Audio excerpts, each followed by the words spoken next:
My first question is, any crime needs a motive. Who needs these billions of dollars?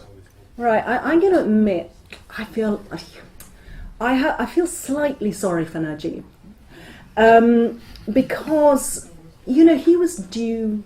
Well, I don't really, because of the things he's done, but he was due to lose 2013. After 60 years of continuous rule by BN, it was almost, if the democratic process had been allowed to take the slightest normal course, of course, at some stage BN was going to have to lose an election. Well, Najib didn't want to be the one, His dad had been Prime Minister, his uncle had been Prime Minister. He'd really been lobbying for that job for a very long time. And he'd learnt at the knee of, the world's most corrupt party, UMNO, so he knew all the dirty tricks. He was darned if he was going to get into power and then have to, lose an election in a couple of years after that. So his absolute first priority when he got into power, the 1MDB scam was about funding, the 2013 election.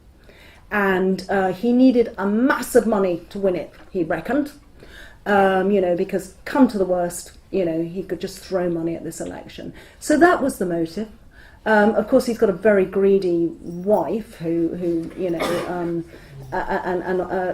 took a lot of it for Hermes handbags and anti-aging treatments, and she'll have to, you could sue the doctor, couldn't you? She, and they've thrown that money around personally.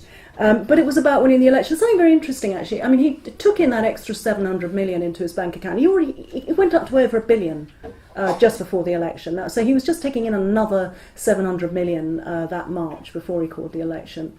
He feared he might lose.